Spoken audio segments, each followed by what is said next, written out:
पाकिस्तान के दोस्त तुर्की की करते हैं।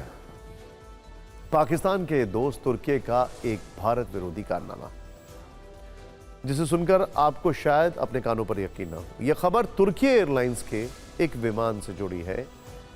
बड़ी हैरान करने वाली खबर है। देश में हर रोज लाखों लोग फ्लाइट से सफर करते हैं। आप भी जानते हैं कि किसी विमान में धारदार हथियार, पिस्टल, यहां तक कि कीरिंग वाला छोटा चाकू भी नहीं ले जा सकते, ऑल पिन भी नहीं ले जा सकते।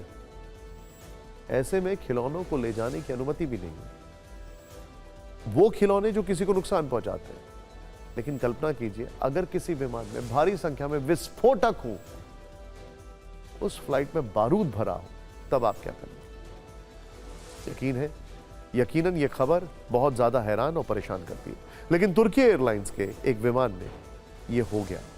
तुर्की एयरलाइंस के एक विमान में कथित तौर पर भारी मात्रा में विस्फोटक ले जाए जा रहे थे। विस्फोटक directorate general civil aviation DGCA ने तुर्की एयरलाइंस के विमानों की अचानक जांच की तो उसमें कई तरह की खामियां पाई गई। एक विमान में तो कथित तौर पर विस्फोटक पाए गए।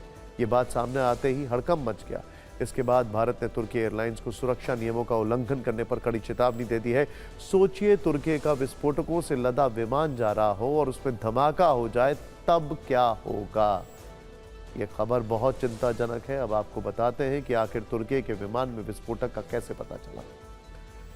29 मई से 2 जून के बीच दिल्ली, हैदराबाद, चेन्नई, बेंगलुरु हवाई अड्डों पर चेकिंग हुई, रैंडम चेक।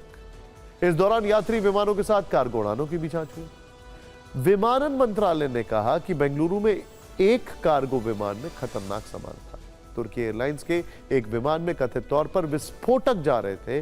तुर्की एयरलाइंस ने इस सामान की अनुमति नहीं ली थी। तुर्की एयरलाइंस ने इस सामान का दस्तावेजों में जिक्र भी नहीं किया।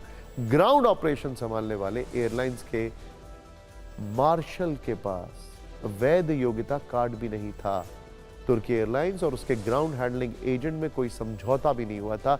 किसी भी एयरलाइन की ग्राउंड हैंडलिंग एजेंट वो कंपनी होती है जो विमानों को जमीन पर सेवाएं देती है, जैसे कि विमान में सामान चढ़ाना और उतारना।